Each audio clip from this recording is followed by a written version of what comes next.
Shandaralabaya. Terima kasih Tuhan. Engkau menyatakan jalan-jalan-Mu Tuhan dalam hidup kami. Biar hari ini Tuhan kebenaran firman-Mu Tuhan menerangi hidup kami sekali lagi Tuhan. Buka mata hati pikiran kami Tuhan, kami mau terima Tuhan setiap kebenaran firman-Mu, setiap perkataan-Mu dengan hati yang lapang Tuhan. Berikan kami Tuhan pengurapan-Mu Tuhan untuk kami boleh mengerti Tuhan setiap perkataan-Mu. Di dalam nama Tuhan Yesus kami berdoa yang percaya, katakan amin. Silakan duduk saudara. Shalom semuanya. Dalam bulan Desember ini kita semua merayakan kelahiran Tuhan Yesus. Dan selama bulan ini beberapa minggu kita udah fokus pada berita tentang kelahiran Tuhan Yesus di Palungan. Dan hari ini khusus bertepatan dengan Mother's Day. Ya, selamat Hari Ibu buat ibu-ibu yang ada di tempat ini. Selamat Hari Ibu. Izinkan saya untuk berbagi, untuk sharing tentang sosok yang luar biasa dalam kelahiran Yesus, yaitu Maria, Ibu Yesus. Kita akan mulai baca buka ayat firman Tuhan di Lukas 1 ayat 26 sampai 38. Boleh ya slide-nya? Oke, kita akan baca sama-sama saudara. Oke, kita baca sama-sama ya. 1, 2, 3. Dalam bulan yang ke-6, Allah menyuruh malaikat Gabriel pergi ke sebuah kota di Galilea bernama Nazaret, kepada seorang perawan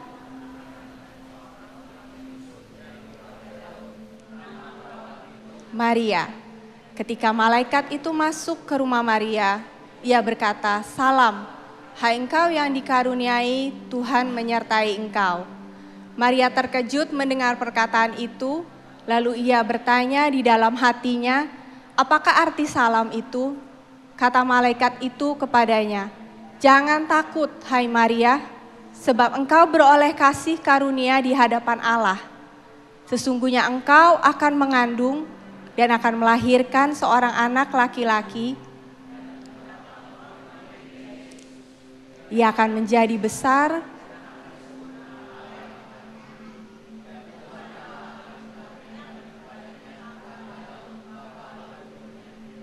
dan ia akan menjadi raja atas kaum keturunan Yakub sampai selama-lamanya, dan kerajaannya tidak akan berkesudahan." Kata Maria kepada malaikat itu, "Bagaimana mungkin? Karena aku belum bersuami." Jawab malaikat itu kepadanya, "Roh Kudus akan turun atasmu, dan kuasa Allah yang Maha Tinggi akan menaungi engkau. Sebab itu anak yang akan kau lahirkan itu akan disebut kudus, anak Allah. Dan sesungguhnya Elisabet sanakmu itu, ia pun sedang mengandung seorang anak laki-laki pada hari tuanya. Inilah bulan yang ke-6 bagi dia yang disebut mandul itu. Sebab bagi Allah tidak ada yang mustahil." Kata Maria, "Sesungguhnya aku ini adalah hamba Tuhan, jadilah padaku menurut perkataanmu itu." Lalu malaikat itu meninggalkan dia. Hari ini spotlightnya kita akan ada mulai di ayat 30 saudara. Lukas 1 ayat 30 menuliskan, "Jangan takut hai Maria, sebab engkau beroleh kasih karunia di hadapan Tuhan." Kata takut mempunyai arti saudara. Dalam kamus bahasa Indonesia, kata takut mempunyai arti merasa gentar atau ngeri menghadapi sesuatu yang dianggap akan mendatangkan bencana. Kalau dalam bahasa Inggrisnya itu unpleasant, perasaan yang tidak mengenakan. Karena kita percaya sesuatu atau seseorang itu membahayakan atau membuat sakit atau mengancam kita. Jadi saudara, saya mau tanya, saudara pernah takut? Pernah. Karena ini hari ibu, saya tanya, ibu-ibu, ketakutan ibu-ibu apa sih? Yang sebelah sini dulu. ketakutan ibu-ibu apa? Boleh bantu saya? Ketakutan ibu-ibu? Nggak ada yang takut ibu-ibu di sini ya? Wah, sebelah sini deh, sebelah sini. Ibu-ibu, ketakutan ibu-ibu apa? Uang belanja. Ada lagi? Anak-anak. Takut gemuk? Enggak. Kalau bapak-bapak takut, ketakutannya apa? Sebelah saya. Bapak-bapak takutnya takut istri. Jangan ya saudara. Jadi saudara, ketakutan itu tuh wajar. Sesuatu yang wajar manusia alami. Dalam hidup kita itu suatu emotional feeling yang itu wajar. Kita takut tuh menandakan kita tuh hidup. Kalau nggak ada ketakutan, kita nggak ada rasa untuk berjuang, untuk struggle. Nah, coba kita bayangin ya saudara, Maria itu kan gadis yang masih sangat muda, tiba-tiba Tuhan datang dan Tuhan bilang dia akan mengandung. Kita lihat kenapa Maria takut. Saya akan membagi dua bagian. Yang pertama, Maria itu takut karena dia merasa dirinya tidak layak. Kenapa merasa tidak layak? Karena dia tidak pantas menerima tugas yang besar dari Tuhan. Dia mengandung seorang juru selamat, Mesias gitu. Bahasa saya gini saudara, tiba-tiba malaikat datang dan mengungkapkan kayak seluruh beban dunia tuh ada di pundaknya. Seakan-akan Maria tuh, karena apa? Karena dari kejadian itu sudah dinubuatkan kalau akan ada keturunan yang menghancurkan, meremukan si ular itu, yaitu keturunan siapa? Lewat Maria. Dan Maria ini mempunyai tugas yang sangat penting dalam sejarah manusia. Amin saudara.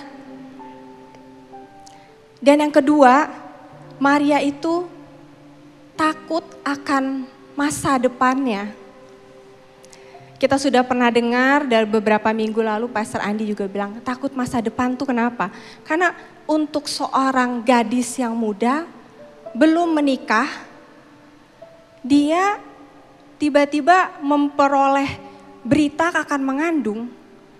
Berita itu tuh menanggung konsekuensi yang besar. Dia bisa dihukum secara norma masyarakat, dia bisa dirajam, dia mempertaruhkan nyawanya. Jadi dia takut akan masa depannya. Tapi ketakutan Maria tetap juga wajar ya saudara. Karena masih muda, belum menikah, tiba-tiba harus mengandung bayi Yesus. Harus bilang apa nih dia ke orang-orang? Dia harus bilang apa ke Yusuf? Dia harus bilang apa ke masyarakat? Jadi make sense ya saudara ketakutan yang dialami Maria. Dia takut dirinya tidak layak, dia takut akan masa depannya. Dan kita masuk sekarang ke bagian yang penting yaitu respon Maria. Yang saya mau soroti hari ini, gimana sih supaya kita tuh kok Maria bisa ya? Kita lihat respon Maria. Terhadap ketakutan yang dialami. Meskipun ketakutannya nyata, tapi dia tetap memiliki iman yang luar biasa. Dia nggak biarin ketakutannya itu menghalangi dia untuk membuat keputusan yang benar di hadapan Tuhan. Yang pertama, iman Maria itu seperti apa? Iman Maria itu dia bertanya tetapi tidak meragukan. Kata Maria kepada malaikat itu, bagaimana hal itu mungkin terjadi karena aku belum bersuami. Saudara, saya akan bawa saudara ngelihat sebentar aja ya. Ini nggak ada di PPT, jadi boleh minta bantu dibuka ayat Kejadian 3 ayat 1. Saya bacakan. Adapun ular ialah yang paling cerdik dari segala binatang. Oh, thank you. Di darat yang dijadikan oleh Tuhan Allah. Ular itu berkata kepada perempuan itu, tentulah Allah berfirman, semua pohon dalam taman ini jangan kamu makan buahnya, bukan? Saudara, kalimat ini, pertanyaan ini tuh kalimat retoris. Seakan-akan ular itu bertanya kepada manusia, si Hawa itu, kenapa? Dia melemparkan suatu keraguan dalam pikiran manusia. Kata bukan di sini tuh kalimat retoris yang kenapa? Why?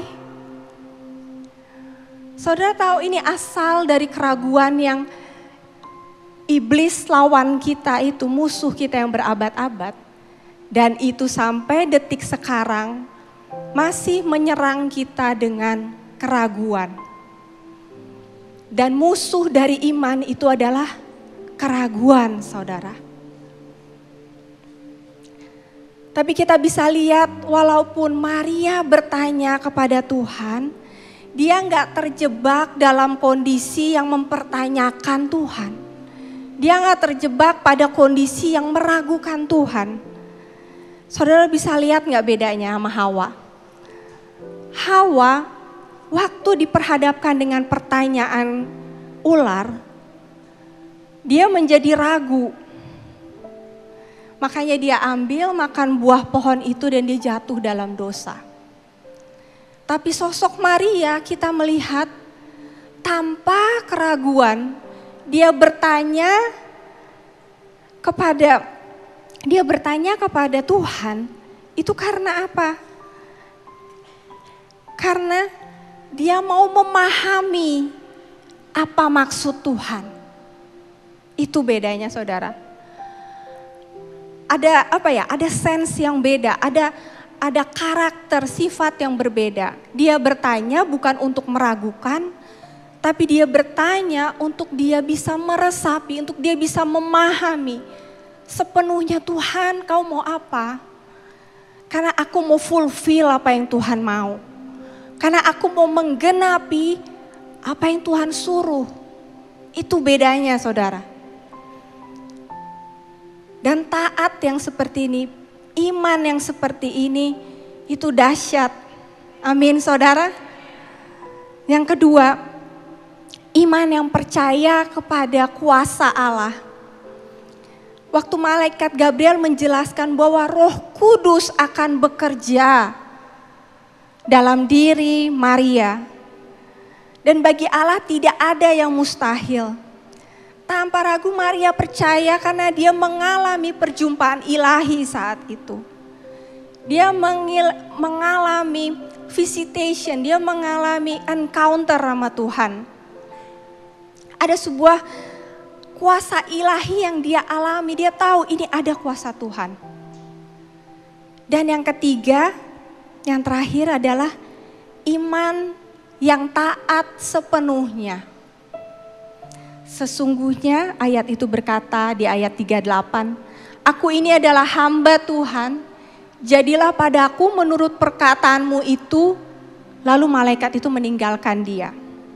Saudara, dari ketiga hal yang tadi saya sebutkan, itu iman yang bertanya tapi tidak meragukan Tuhan. Yang kedua, iman yang percaya pada kuasa Allah. Dan yang ketiga, iman yang taat sepenuhnya. Sebenarnya ini ketiga rangkaian yang gambarannya kita sering jumpai dalam hidup kita. Gambarannya seperti ini, saudara. Seringkali waktu kita menghadapi sesuatu yang mustahil, atau kita menghadapi problem dalam hidup kita menghadapi tembok, itu kan suatu kemustahilan kan? Kita bertanya kepada Tuhan, benar? Kita bertanya, iman yang bertanya. Lalu setelah kita bertanya kepada Tuhan, seringkali jawabannya gimana, saudara? Seringkali jawabannya nggak masuk akal.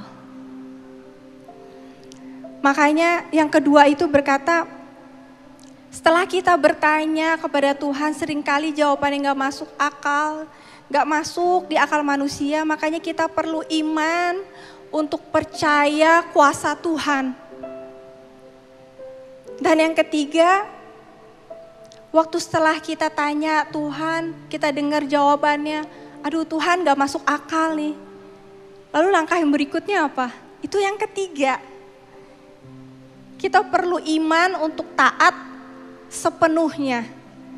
Kita perlu iman untuk udah jalanin yang Tuhan suruh. Jalanin. Kita belum lihat ujungnya, jalanin. Jadi ketiga hal ini adalah satu gambaran yang simpel yang kita sering hadapi di kehidupan kita sehari-hari. Saudara pegang ketiga hal ini, taruh dalam hidup saudara, ajar hidup kita untuk setiap kali ada kemustahilan menghampiri atau kita hadapi, ajar kita untuk lakukan tiga hal ini. Iman yang bertanya sama Tuhan tapi gak ngeraguin Tuhan.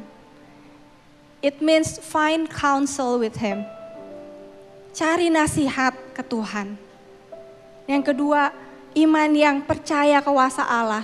Walaupun jawaban Tuhan itu gak masuk akal, firman Tuhan kayaknya aduh kayak too good to be true. Tapi kita percaya ada kuasa Tuhan di firman-Nya. Dan waktu kita mulai percayakan kuasa Tuhan, taat, melangkah, berjalan. Kalau kita dihadapi banyak pergumulan, jangan takut saudara, ingat ketiga hal ini yang tadi saya cerita. Saya belajar yang menarik sekali dalam peristiwa yang dialami sama gereja ini. Kita tahu saat ini kita udah pindah ke gedung yang baru. Amin. Dan ini luar biasa. Amin saudara. Ini beyond expectation kita waktu itu kan kita takut, aduh mau pindah gedung nih kemana ya Tuhan. Dalam waktu yang sangat singkat tiba-tiba harus pindah gedung. Wah itu all the leaders, Pastor Andi juga pasti merasakan waktu itu kita takut. Dengan jemaat yang begitu banyak tiba-tiba kita harus pindah.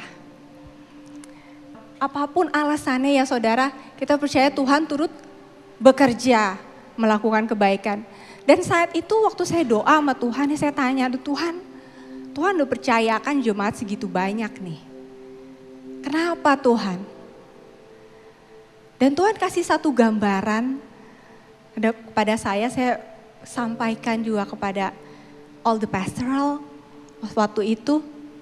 Ada satu gambaran yang Tuhan kasih lihat begini. Grow Community Church, gereja ini kan milik Tuhan kan ya saudara, amin. Dan gambarannya itu Tuhan kasih lihat saya sebuah tanaman pohon. Kebetulan saya ini suka tanaman desert plant. Saya suka tanaman padang gurun saudara, saya punya hobi itu. Jadi saya relate waktu Tuhan kasih gambaran sebuah tanaman.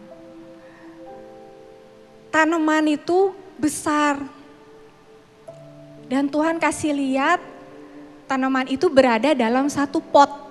Ini gambaran gereja kita saudara. Tanaman itu dalam satu pot. Terus Tuhan bilang gini, ini tanaman udah makin gede. Kalau udah makin gede, apa yang terjadi saudara? Harus pindah pot. Wow. Saudara suka cita gak dengar ya? Kalau mengerti hal ini. Harus pindah pot. Dan waktu saya terima itu dari Tuhan, saya suka cita, saya bilang, aduh Tuhan baik. Bukan lagi ketakutan yang tadinya saya pikir. Tapi gambaran itu kan it's beyond our measure. Gambaran itu gak masuk di akal manusia kalau Tuhan mau pindahin kita tuh ke pot yang lebih besar. Karena Tuhan mau kita bertumbuh dan bertambah lebat, bertambah besar. Makanya potnya diganti. Tapi memang pada beberapa tanaman sifatnya itu nggak bisa langsung dicopot, dipindah langsung plek ke pot. Kalau orang yang berkebun tuh biasanya tahu ada beberapa tanaman dia harus transit dulu. Akarnya mesti dibersihin, akarnya kadang mesti ditrim, dipotong dari serabut-serabut yang tidak perlu. Sehingga tapi batang akar yang utamanya itu harus tetap ada. Supaya apa? Supaya terjadi growth factor. Pertumbuhan yang cepat setelah itu. Makanya kalau saudara pikir, aduh enak di sana tempatnya gede. Iya benar. Tapi Tuhan menjanjikan sesuatu yang besar. Amin. Ada sesuatu yang besar, that's why kita mesti pindah. Karena tanpa kita melangkah, kita nggak akan terima yang besar itu. Tanpa kita mulai melangkahkan kaki kita ketidaknyamanan, masuk ke sesuatu yang nggak nyaman, kita nggak akan bisa lihat itu tuh tanah perjanjian, apa yang Tuhan janjikan di depan. Makanya bersuka cita saudara, walaupun kita in a transit place like this, pengharapan kita gak pernah sirna di dalam Tuhan, amin. Ada kuasa Tuhan menyertai kita dan mujizat demi mujizat itu terjadi. Hari ini kita bersyukur dengan kursi yang baru. Tuhan lengkapi satu demi satu. Saya sudah selesai khotbah saya. Sangat simpel. Mari kita bangkit berdiri.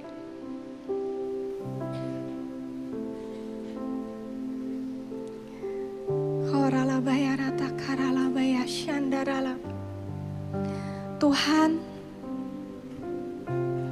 lihat kami Tuhan, anak-anak-Mu Tuhan. Engkau lihat kehidupan kami semua Tuhan saat ini.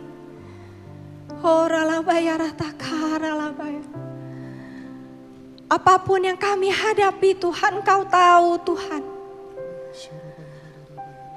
Di dalam nama Tuhan Yesus, pegang tangan kami Tuhan. Angkat iman kami kembali Tuhan. Bangkitkan Tuhan iman-iman yang sudah mati. Bangkitkan kembali Tuhan. Di dalam nama Tuhan Yesus. Ampuni kami Tuhan. Kalau banyak keraguan pernah menghampiri pikiran kami. Ampuni kami Tuhan. Kalau banyak hal Tuhan yang menyibukkan diri kami. Sehingga pikiran kami menjadi kacau Tuhan. Sehingga iman kami menjadi hilang Tuhan. Kami gak bisa berpegang beriman lagi kepada Engkau. Karena begitu banyak ketakutan yang menghimpit Tuhan.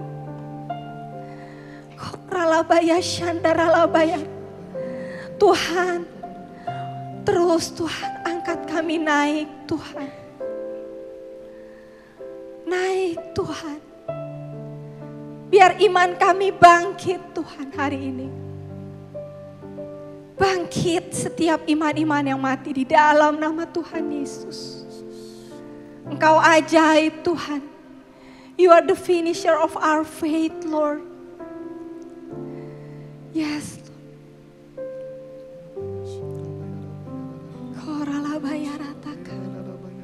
Ajar ku mengerti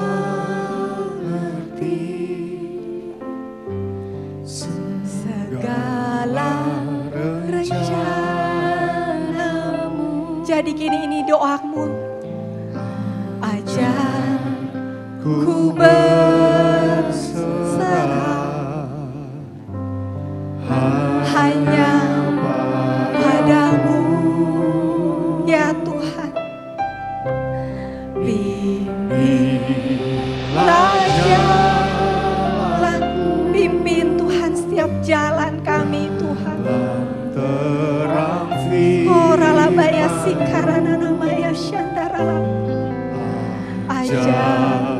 ku berharap hanya padamu. Bapakku, ajaib segala rancangan-Mu. Ya Tuhan, Tuhanku, heran perbuatan-Mu. Engkau sanggup mengadakan segala yang ku perlukan menurut kehendak-Mu.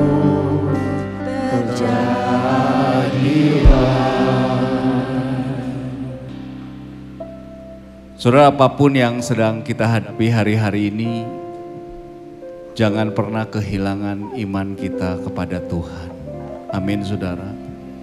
Saya tidak tahu tahun 2024 ini tahun yang seperti apa yang saudara alami. Mungkin ada beberapa saudara mengalami kehilangan di dalam kehidupanmu. Mungkin rasanya beban itu terlalu berat untuk saudara tanggung sendirian.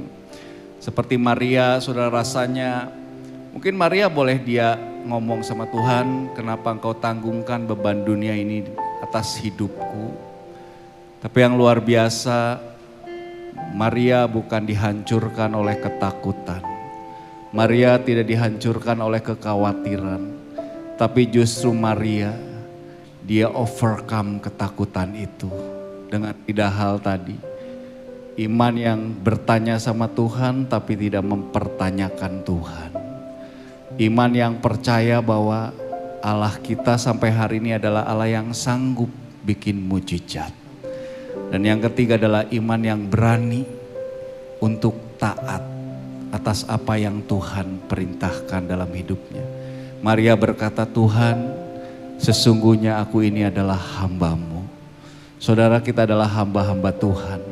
Tuhan akan menyertai setiap langkah-langkah kita sepanjang setahun ini. Amin.